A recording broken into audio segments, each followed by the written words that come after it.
jagat cilik, ya jagat alit dengan jagat gede gitu kan. Nah, oleh karena itu maka kedua jagat ini itu harus disinergikan satu dengan yang lainnya. Jadi surga dan neraka itu sudah ada di dunia ini. Bidang dimensi lain, ya ajaran-ajaran agama yang mengatakan ada surga setelah kehidupan itu, sedangkan kita belum masuk pada dimensi kehidupan itu kan gitu. Maka kenapa kita harus menunggu surga dan neraka di kehidupan yang kita belum masuki?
Rahayu, Bapak. Rahayu, Sagung Dumadi, Mas. Nggih. Apa kabar, Bapak? Alhamdulillah, kabar baik. Iya, terima kasih sudah dipersilakan kita untuk duduk dan berbincang-bincang di sini, Bapak, di kediamannya Bapak ini. Sama-sama, Mas. Ini juga merupakan berkah karena panjenengan sudah diperjalankan untuk bisa datang ke tempat ini. Ya, Pak. Terima kasih banyak, Bapak. Ya, dengan Bapak siapa?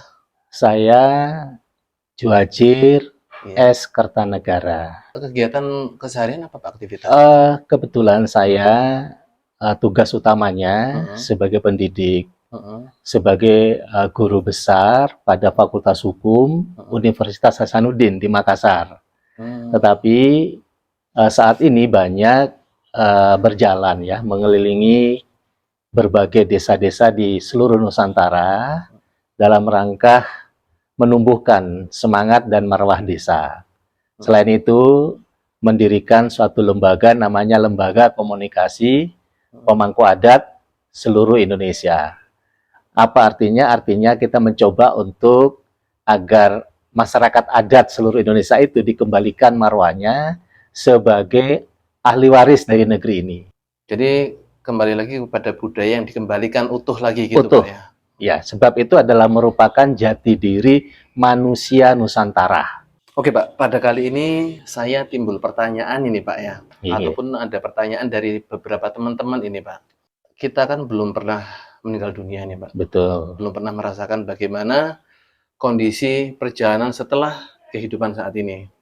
Yang otomatis pemikiran kita, apakah surga dan neraka ini ada? Maksudnya itu berwujud seperti apa sih, Pak? Ya. Untuk surga dan neraka ini. Monggo, Bapak. Jadi sebenarnya surga dan neraka itu sudah ada saat sekarang ini. Tidak harus kita menunggu setelah kita meninggalkan alam semesta ini.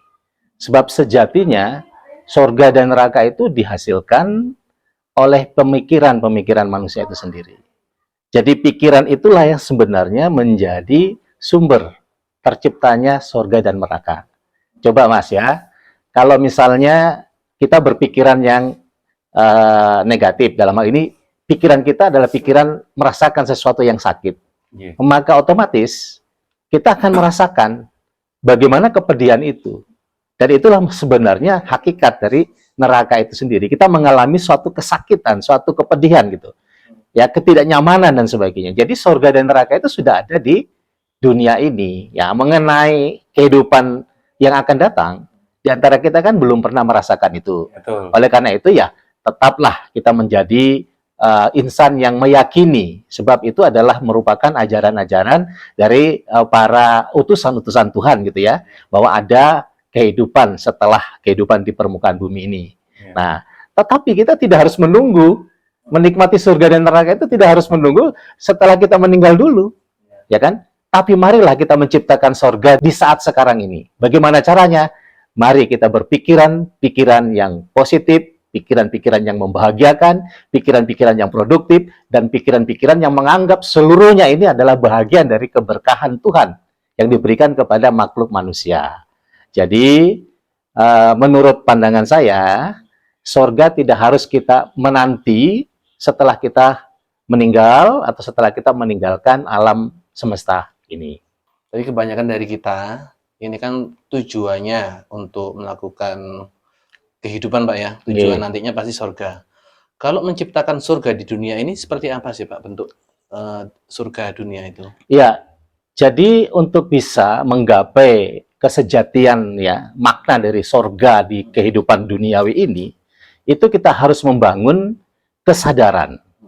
Kesadaran dalam arti kata bahwa manusia harus mengenali jati dirinya. Nah, jati diri manusia itu kan sebenarnya dihadirkan oleh Tuhan itu untuk menjadi khalifah gitu ya. Khalifah itu bukan hanya sebagai pemimpin, tetapi juga dia harus merawat ya alam jagat raya yang sudah indah yang dihadirkan oleh Sang Maha Pencipta itu. Justru kita hadir ini untuk bagaimana alam jagat raya tadi itu dirawat ya, yang indah semakin indah, yang indah dianggap sebagai sebagian dari berkah kita gitu.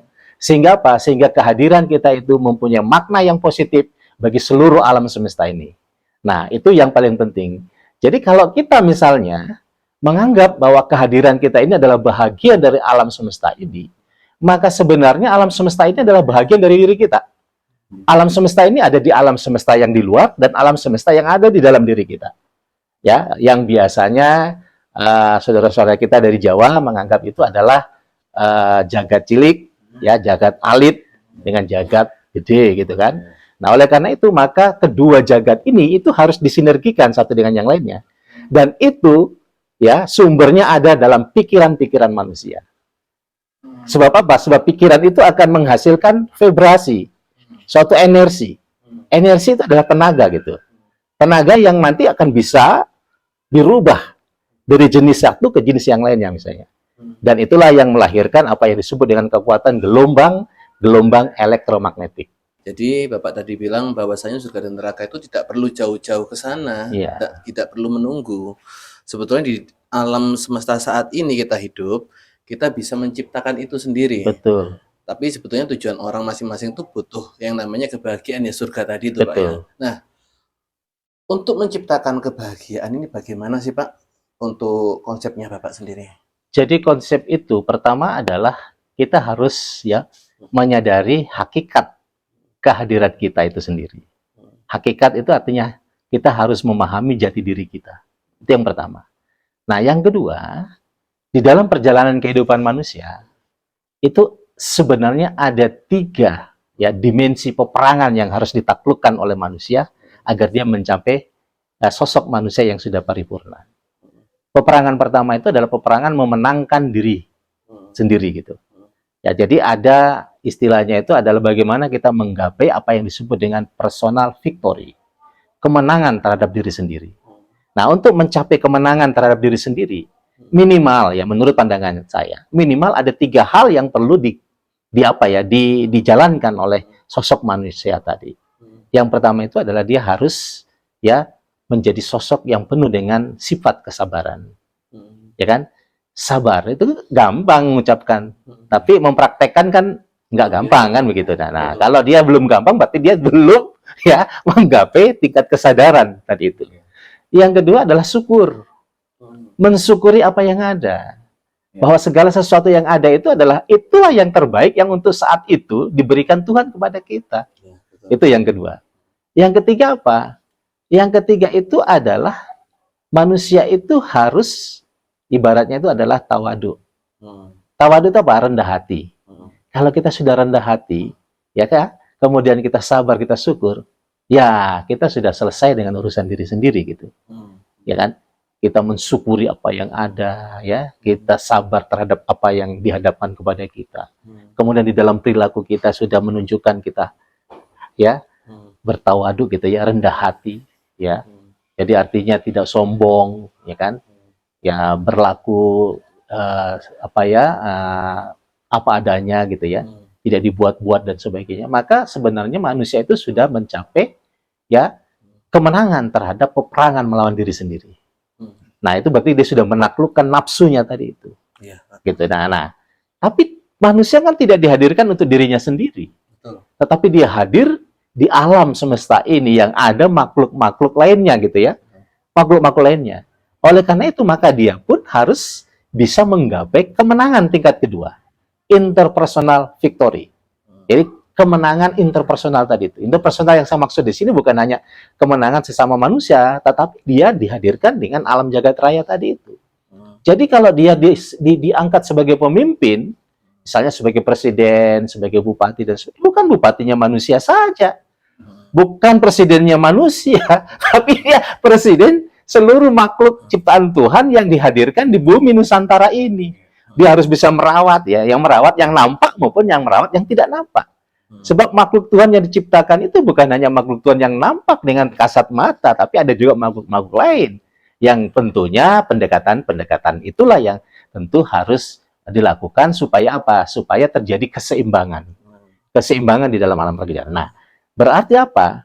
Berarti untuk bisa memenangkan tingkat peperangan kedua tadi, maka manusia itu harus pertama ya, dia harus berpikiran yang positif. Positive thinking, husnuzon. Ya kan? Segala sesuatunya itu jangan dilihat dari sudut pandang negatifnya. Kalau ada seseorang yang menyakiti kita, janganlah lihat, wah ini begini, sakit hati kita. Itu belum. Kita lihat positifnya gitu. Kenapa dia seperti itu? Oh, berarti Tuhan sedang menguji saya misalnya.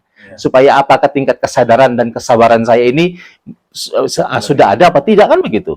Tapi kalau kita larut, ikut sakit, kemudian marah dan seterusnya, berarti kita belum lolos, belum teruji gitu kan gitu. Nah, itu berarti setiap manusia itu harus berusaha untuk menggapai apa yang disebut dengan positive thinking atau berpikiran yang positif atau husnuzon. Nah, kalau kita berpikiran positif kan masih diterima sama orang lain kan? Oh, bagus itu. Nggak pernah menjelek-jelekkan orang. Pikirannya positif terus diterima oleh masyarakatnya dan sebagainya. Nah, itu yang pertama. Yang kedua apa? Amanah. Amanah itu apa artinya? Artinya apa yang diberikan tanggung jawab kepada dia dijalankan sesuai dengan tanggung jawabnya. Kalau dia diamanahkan sebagai seorang bupati, sebagai seorang hakim, sebagai gubernur, sebagai presiden, maka dia harus menjalankan apa yang menjadi tupoksinya. Ya kan? Kalau tupoksinya adalah ABC, ya dia harus jalankan ABC. Jangan dia menggantikan ABC itu dengan DEF yang sebenarnya bukan tupoksi dia. Nah, ini menjalankan apa yang menjadi kewajibannya dengan penuh rasa tanggung jawab, penuh dan menyeluruh. Jadi kalau kita sudah diberikan tugas, apa itu ketua panitia atau apa gitu ya, oleh pimpinan dan sebagainya, kita jalankan sesuai dengan apa yang menjadi tugas kita, berarti kita sudah menjalankan kehidupan kita dengan penuh amanah. Kalau kita jalankan itu pasti pimpinan kita senang kan?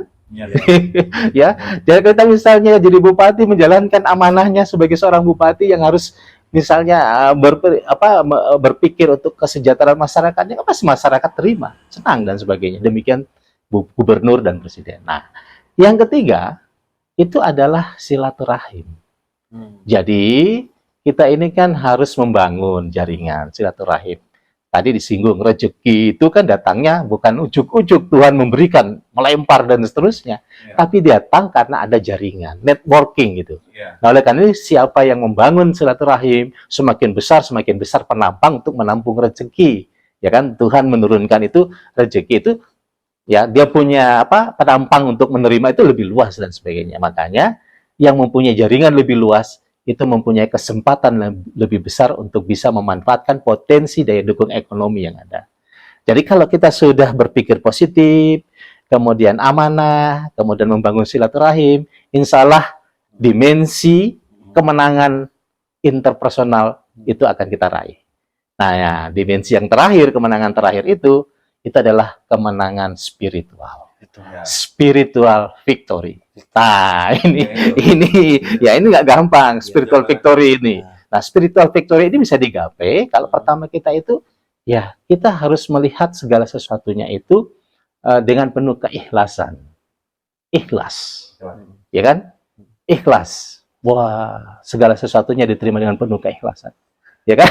Nah, nggak gampang. Jadi seorang spiritual itu harus punya sifat yang ikhlas, Iya. ya kan? Apa ikhlas tidak dia misalnya? Kalau misalnya datang bertamu cuma diberikan ini misalnya, dia harus ikhlas gitu, Iya dong. ya kan? Dan seterusnya. Nah, yang kedua apa? Ihsan. Nah, apa itu ihsan? Ihsan itu adalah kalau kita menjalankan sesuatu, ya kan?